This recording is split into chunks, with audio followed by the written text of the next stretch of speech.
Hello बच्चों, chemistry class में आपका स्वागत है और मैं हूं आपका केमिस्ट्री टीचर सतीश श्रीवास्तव। आज मैं आपके लिए जो टॉपिक स्टार्ट कर रहा हूं और ये टॉपिक है क्या मेरा सॉल्युबिलिटी ऑफ आयोनिक कंपाउंड्स, आयनिक यौगिकों की विलयता। तो फिर स्टार्ट करते हैं हम अपना ये टॉपिक। तो देखो, जो आयोनिक कंपाउंड्स होते हैं ये polar solvents like as water, liquid ammonia, acids, etc. इनमें क्या होते हैं? सॉल्युबल होते हैं। ऐसा क्यों होता है? क्योंकि जो आयोनिक कंपाउंड्स होते हैं ये पोलर सॉल्वेंट में इजीली डिसोसिएटेड हो जाते हैं, मतलब ये अपने आयंस में क्या हो जाते हैं? ब्रेक हो जाते हैं। और ये जो आयंस बनते हैं ये सॉल्वेंट मॉलिक्यूल्स द्वारा सॉल्वेटेड हो जाते हैं और कंप्लीट सॉल्वेंट मीडियम में क्या हो जाते हैं? इस तरह से डिस्ट्रीब्यूटेड हो जाते हैं और वो उस सॉल्वेंट में क्या हो जाते हैं? इस तरह से सॉल्युबल हो जाते हैं। तो यही यहाँ मैंने लिखा है कि ionic compounds are soluble in polar solvents like as H2O, liquid ammonia etcetera because ionic compounds are easily dissociated into ions in polar solvent। समझ गए बच्चों कि जो आयनिक यौगिक है वो ध्रुवीय विलायकों में घुलनशील होते हैं, क्योंकि इस ध्रुवीय विलायक में ये आसानी से अपने आयनों में आसानी से अपने ठीक है आयनों में वियोजित हो जाते हैं। जैसे कि ये एक सॉलिड है, आयोनिक कंपाउंड अपनी सॉलिड स्टेट में है, आपने उसे वाटर, ये है सॉल्वेंट, आपने उसको डिसॉल्व किया तो इस तरह से उसका डिसॉल्यूशन हुआ, अर्थात वो ब्रेक हो गए आयंस में और वो डिसॉल्व हो गया। तो इस तरह से एक्वस आयंस बन गए, कैटायंस और एनायंस। और इसमें जो एंथैल्पी चेंज होता है उसे हम बोलते हैं सॉल्यूशन एंथैल्पी। मतलब कंप्लीट जब सॉल्युबल हो गया सॉल्ट तो उसमें कितनी हीट चेंज हुआ वो उसकी क्या कहलाएगी? Solution enthalpy. अभी हम आगे देखेंगे इसके बारे में। अब आता है कि जो डिसॉल्यूशन ऑफ सॉल्ट है या जो आयोनिक कंपाउंड है उसका जो डिसॉल्यूशन है वो 2 स्टेप्स में कंप्लीट होता है। समझे बच्चों कि जो घुलने वाला पद है या जब लवण या आयनिक यौगिक घुलता है तो वो 2 पदों में पूर्ण होता है। पहला पद होता है, इसका जो फर्स्ट स्टेप है वो है डिसोसिएशन वियोजन। डिसोसिएशन का मतलब होता है कि जो आयोनिक कंपाउंड है वो अपने आयंस में जो कॉन्स्टिट्यूएंट आयंस है उनमें ब्रेक हो जाता है, उसके वो आयंस अलग अलग हो जाते हैं। अब चूंकि आयंस एक दूसरे से जुड़े हुए थे, अट्रैक्टेड थे, स्ट्रॉन्ग इलेक्ट्रोस्टैटिक फोर्स था उनके बीच में, तो जब वो अलग होंगे तो उस इलेक्ट्रोस्टैटिक अट्रैक्शन के अगेंस्ट एनर्जी लगेगी। वो एनर्जी जो लगेगी 1 मोल अगर आयनिक सॉलिड लिया गया है या 1 मोल आयनिक कंपाउंड है और उसको कंप्लीट आयंस में डिसोसिएटेड करना है तो उसमें जो एनर्जी लगेगी वो उस कंपाउंड की लैटिस एनर्जी की क्या होगी? बराबर होगी। तो यही मैंने यहाँ लिखा है कि जो डिसोसिएशन है वो एक एंडोथर्मिक प्रोसेस है, क्योंकि आयंस में डिसोसिएटेड हो रहा है and energy required for this process equals to the lattice energy. बात समझ गए बच्चों कि यह एक ऊष्मा शोषी प्रक्रम है, क्योंकि आयनों को हम तोड़ रहे हैं, अलग कर रहे हैं, तथा इसमें जो लगी ऊष्मा है वो सॉल्ट की लैटिस एनर्जी के क्या होगी? बराबर होगी। मतलब ये है solid ionic compound solid state में, ये है इसकी लैटिस एनर्जी। समझ गए? आप इतनी एनर्जी दी, आयंस बिल्कुल फ्री हो गए, अर्थात हम उन्हें गैसियस फॉर्म में लिखते हैं। तो यहाँ पर ये एक क्या है? Endothermic process. अब देखो, जब आयंस कंप्लीट आयोनाइज्ड हो गए, एक दूसरे से बिल्कुल अलग हो गए उस सॉल्वेंट में, अब क्या स्टार्ट होगा उनका? तो पहला जो स्टेप था, फर्स्ट स्टेप, वो था उनका डिसोसिएशन होना, आयोनाइजेशन होना। अब दूसरा स्टेप जो होता है वो होता है क्या? हाइड्रेशन। मतलब अब जो आयंस बने हैं फ्री स्टेट में, अब वो सॉल्वेंट मॉलिक्यूल्स से सराउंडेड होते हैं, अर्थात उनका सॉल्वेशन होता है। अगर वाटर है मीडियम तो हम इसी को हाइड्रेशन कहेंगे। ये एक एक्सोथर्मिक प्रोसेस है। मतलब दूसरा जो सेकेंड स्टेप होगा वो है हाइड्रेशन। या हम इसी को बोल सकते हैं सॉल्वेशन। अब देखो जो हाइड्रेशन होगा ये क्या है, एक्सोथर्मिक प्रोसेस। मैंने अभी इसके बारे में डिटेल में इससे पहले वाले वीडियो में बताया है। एक्सोथर्मिक प्रोसेस एंड रिलीज्ड, ठीक है, energy is called hydration energy. समझ गए? ये एक एक्सोथर्मिक प्रोसेस है, इसमें जो हीट निकलेगी वो क्या होगी, हाइड्रेशन एनर्जी। मतलब हम ये कहें कि ये थे Mn प्लस एक्स, ठीक है, गैसियस फॉर्म में था, plus Xn minus gaseous form में था, आपने H2O मीडियम लिया सॉल्वेंट, तो इस तरह से ये बन गया Mn प्लस एक्वासाइन, हाइड्रेशन हो गया, Xn माइनस एक्वासाइन, और इसमें हीट रिलीज हुई, यही क्या है, हाइड्रेशन एनर्जी। ये हो गए क्या, हाइड्रेटेड आइंस। यहां क्या हुआ, हाइड्रेशन। तो जो टोटल एंथैल्पी चेंज, ठीक है, change in this solution of compound, मतलब जब कंपाउंड कंप्लीट डिसोल्यूट हुआ सॉल्वेंट में, समझे बच्चों, कि घुलन में या घुलनशीलता जो होती है, शीलता में कुल एंथैल्पी परिवर्तन, ठीक है, तो ये जो होगा इसे बोलेंगे सॉल्यूशन एंथैल्पी। इस तरह से ये क्या कहलाएगी बच्चों, विलयन की एंथैल्पी। तो हम उसको ऐसा लिखेंगे कि delta H solution equal to होगा लैटिस एनर्जी जो भी थी प्लस हाइड्रेशन एनर्जी। समझे बच्चों कि जो टोटल एंथैल्पी चेंज हुआ ना, वो कितनी एनर्जी लैटिस एनर्जी के फॉर्म में लगी और कितनी एनर्जी हाइड्रेशन एनर्जी के फॉर्म में रिलीज हुई, उसका सम होगा। तो हम लिखेंगे delta H solution equal to, ये हमारी मान लो U था और ये क्या था, हाइड्रेशन एनर्जी।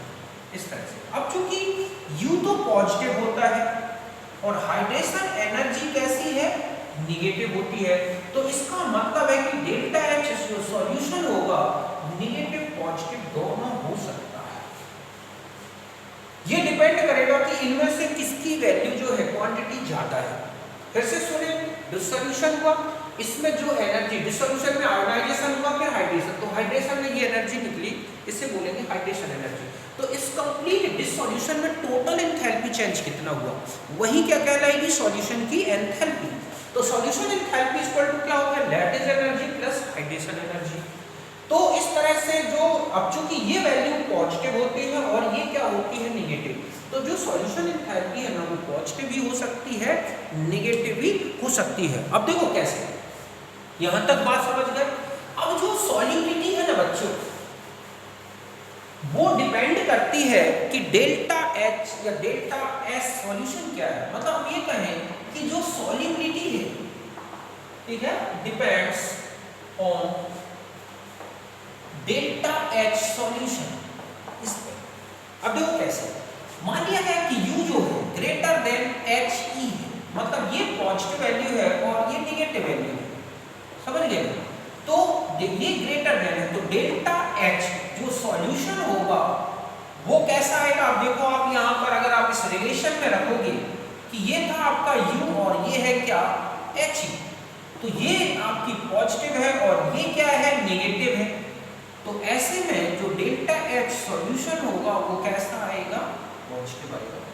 इसका मतलब होगा कि जो सॉल्ट है, ठीक है, जो सॉल्ट है इज लेस और पार्शियल सॉल्युबल इन सॉल्वेंट और नॉट सॉल्युबल भी हो सकता है। जब डेल्टा H जो सॉल्यूशन है बहुत ही क्या हो, पॉजिटिव हो, हाई वैल्यू, तो इस समय वो सॉल्युबल नहीं भी हो सकता, लेकिन अगर ये पॉजिटिव आता है तो ये सॉल्युबल होगा। समझ गए ना बच्चों। और इसे बोला जाता है कौन सा, एंडोथर्मिक सॉल्युबिलिटी। समझे बच्चों कि अगर ये ज्यादा है ये कम है तो ऑटोमेटिक है सॉल्यूशन एंथैल्पी विलियन एंथैल्पी पॉजिटिव आएगी। इसका मतलब है कि जो लवण है वो कम विलेय होगा, अल्प विलेय होगा या बिल्कुल ही विलेय ना हो। ऐसी स्थिति को बोलते हैं एंडोथर्मिक सॉल्युबिलिटी। इसमें टेम्परेचर बढ़ाया जाए ना तो सॉल्युबिलिटी बढ़ती है। और दूसरी इस तरह के एग्जांपल्स आप देखेंगे, NaCl है, KCl है, NH4Cl है, बहुत सारे सॉल्ट्स हैं। और दूसरी कंडीशन में अगर आप आए कि यदि मान लो U से बड़ा है He, मतलब ये पॉजिटिव है और ये नेगेटिव वैल्यू है, तो डेल्टा H जो सॉल्यूशन होगा वो U प्लस He के अनुसार, ये पॉजिटिव रखा आपने और ये नेगेटिव वैल्यू, तो ऐसे में डेल्टा H जो सॉल्यूशन है वो कैसा आएगा, नेगेटिव आएगा। इसका मतलब है कि सॉल्ट जो है कंप्लीट सॉल्यूबल, ठीक है, इनसॉल्वेंट, इसको बोलते हैं एक्सोथर्मिक सॉल्युबिलिटी। और ऐसे में टेम्परेचर बढ़ेगा सॉल्युबिलिटी और बढ़ जाएगी। जैसे कि लिथियम के हैलाइड्स हैं, लिथियम सल्फेट है, सीजियम के सल्फेट्स हैं, समझ गए ना, और भी बहुत सारे एक्सेट्रा ये कंपाउंड्स हैं, इनकी सॉल्युबिलिटी एक्सोथर्मिक होती है क्योंकि उनमें एनर्जी लगती तो कम है आयोनाइजेशन में और निकलती ज्यादा है। तो यहां तक बात समझ गए होगे, पहले आप इसे नोट करें।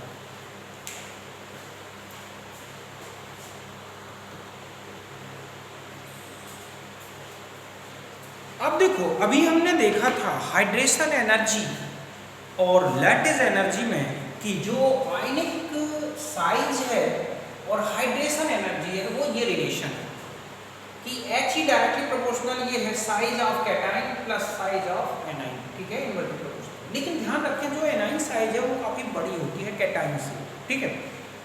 इसीलिए जो हाइड्रेशन एनर्जी है ना बच्चों, वो मुख्य रूप से किस पर निर्भर करती है, कैटायन की साइज पर। मतलब मैंने यहाँ लिखा है कि जो जलयोजन ऊर्जा है मतलब He मुख्य रूप से किस पर निर्भर करती है, से, ठीक है, कैटायन साइज पर निर्भर करती है।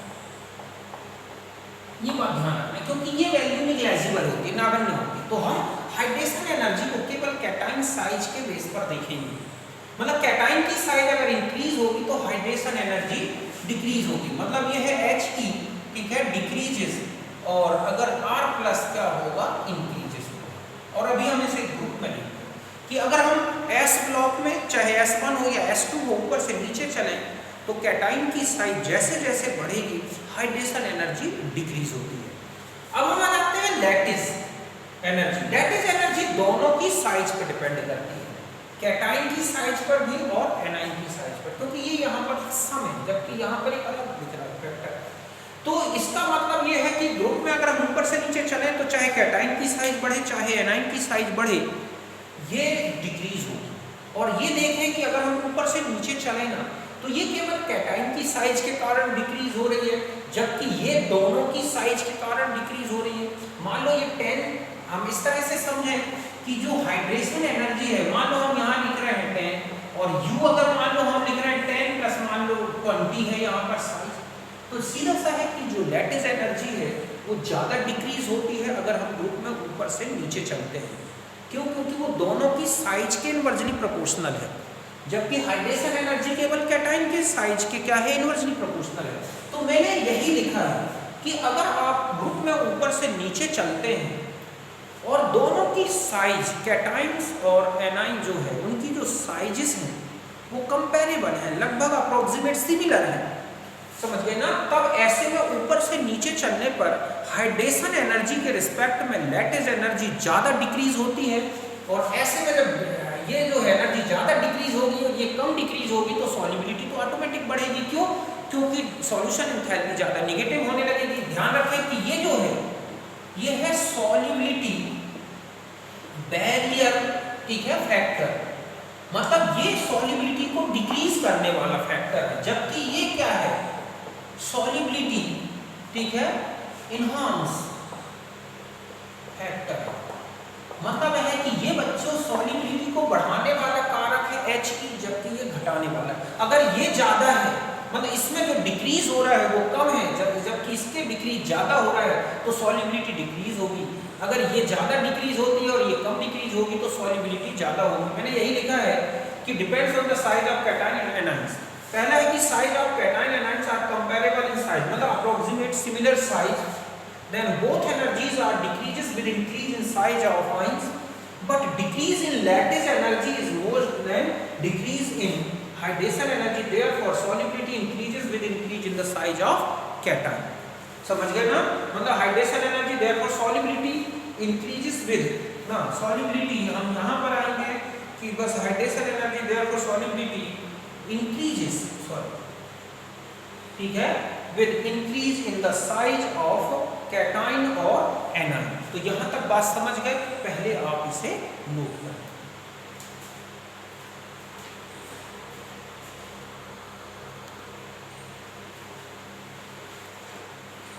अब देखो, जो फर्स्ट ए ग्रुप है, एल्कली मेटल्स जो हैं उनके ऑक्साइड ले लें, hydroxide, sulphate, carbonate, bicarbonate, nitrate, halides, कुछ भी ले लें, उनकी सॉल्युबिलिटी ग्रुप में इंक्रीज होती है। ऐसा क्यों होता है? क्योंकि जो फर्स्ट ग्रुप के जो कैटाइंस हैं वो काफ़ी बड़े साइज के होते हैं, मतलब वो sulphate, carbonate, halides in ion के रिस्पेक्ट में बहुत छोटे नहीं हैं। इसलिए जो फर्स्ट रूल मैंने बताया कि ऊपर से नीचे चलें तो कैटाइन की साइज बढ़े तो हाइड्रेशन एनर्जी डिक्रीज होती है, लेकिन उसके रिस्पेक्ट में लैटिस एनर्जी ज़्यादा डिक्रीज हो जाती है। ऐसे में सॉल्युबिलिटी ऊपर से नीचे जाने पर इंक्रीज होती जाएगी। तो इसका मतलब है कि चाहे हाइड्रोक्साइड लें, चाहे कार्बोनेट लें, चाहे सल्फेट लें, चाहे क्लोराइड्स लें, इनकी सॉल्युबिलिटी किसके लिए है? ये फर्स्ट ए ग्रुप। तो इनकी सॉल्युबिलिटी लगातार ग्रुप में नीचे की तरफ चलती है, क्योंकि इनके लिए केवल कैटाइन, हाइड्रेशन एनर्जी कैटाइन की साइज पर डिपेंड करती है और लैटिस एनर्जी दोनों की साइज पर डिपेंड करती है। और ऐसा होने के कारण ही क्या हो जाता है, ऊपर से नीचे जाने पर सॉल्युबिलिटी लगातार बढ़ती है। लेकिन अगर आप सेकंड ए ग्रुप में जाएंगे, द्वितीय ग्रुप में बच्चों, तो उसमें केवल हाइड्रोक्साइड और ऑक्साइड की ही सॉल्युबिलिटी इंक्रीज होगी। मतलब हम कहें BeO, ठीक है, MgO, CaO, SrO, PbO, ठीक है, या BeOH होल ट्वाइस, MgOH की होल ट्वाइस, CaOH का होल ट्वाइस, SrOH का होल ट्वाइस, BaOH, इनकी सॉल्युबिलिटी बढ़ेगी। बाकी सल्फेट, कार्बोनेट, हैलाइड्स, उनकी सॉल्युबिलिटी इसका उल्टा ऑर्डर शो करती हैं, हम उसको अलग से बताएंगे। तो यहाँ तक बात समझ गए होंगे ना। तो फर्स्ट ए ग्रुप में किसी की भी सॉल्युबिलिटी पूछ ले, आपको सीधा इंक्रीजिंग ऑर्डर बताना है। सेकेंड ए ग्रुप में बस केवल इन दो को ध्यान रखना है। यहाँ तक बात समझ गए, आप इसे नोट करें।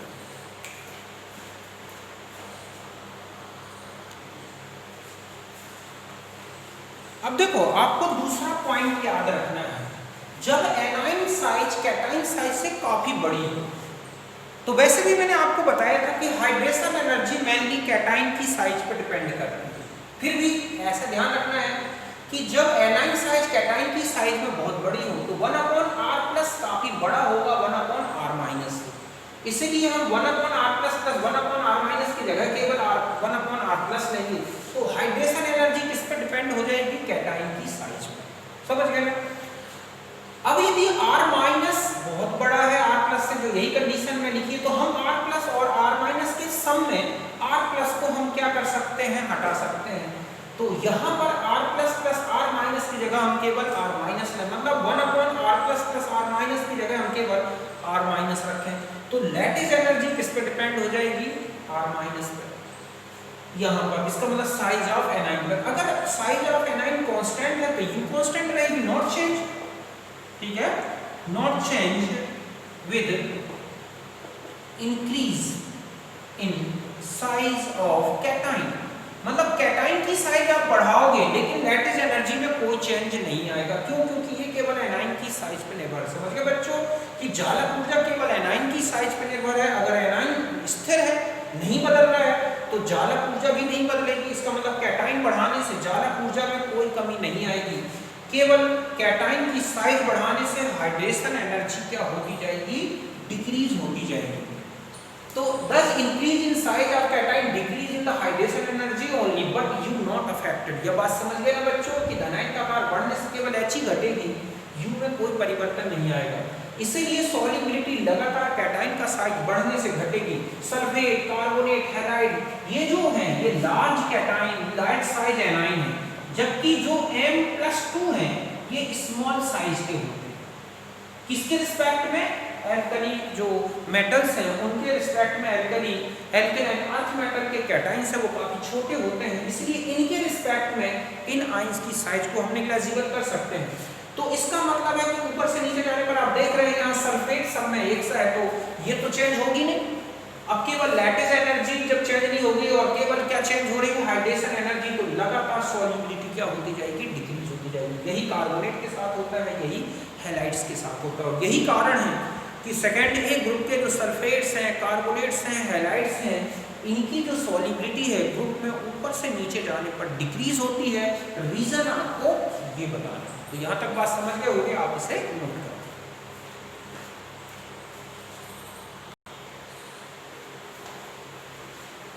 अब देखो बच्चों, तीसरा फैक्टर है कि कैटाइंस काफी बड़ा हो एनाइन के रिस्पेक्ट में, जैसे Cgm+ आयन है फ्लोराइड के रिस्पेक्ट में ले लिया जाए, तो ऐसे में 1/R+ नेग्लिजिबल होगा।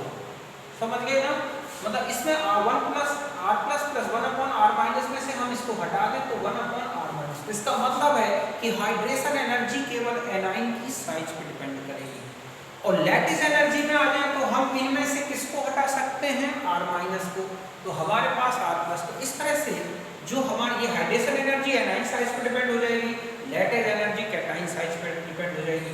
अब मान लो हम ऊपर से नीचे चले और एनाइन की साइज को फिक्स रखते हैं, जैसा ग्रुप में देखा आपने, तो इसका मतलब है कैटाइन की साइज अगर बढ़ती जाएगी, ठीक है, तो ये है जो लैटिस एनर्जी है वो क्या होती जाएगी? आप देख रहे हैं कि एनाइन की साइज जो से जैसे कैटाइन की साइज बढ़ेगी, ये क्या होती जाएगी? डिक्रीज होगी, और जब ये डिक्रीज होगी तो सॉल्युबिलिटी इंक्रीज होगी। तो कैटाइन साइज को अगर कांस्टेंट रखें तो यू नॉट इफेक्टेड, अगर ये आप देख रहे हैं कि ये जो है इफेक्टेड नहीं होगी, लेकिन एनाइन की साइज जैसे जैसे आप बढ़ाते जाओगे, ठीक है, हाइड्रेशन एनर्जी क्या होगी? डिक्रीज होगी, तो solubility decreases with increase in size of anion.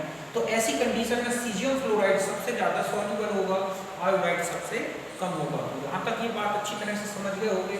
तो ये कुछ पॉइंट्स हैं जिनके बेस पर हमें सॉल्युबिलिटी को अच्छी तरह से समझना है। तो अब आप समझ गए होंगे, तो आप इसे नोट कर लें। तो ये था सॉल्युबिलिटी से रिलेटेड टॉपिक। अब हम मिलते हैं नेक्स्ट वीडियो में, ठीक है, तब तक के लिए बाय, नमस्कार, सी यू अगेन, थैंक यू।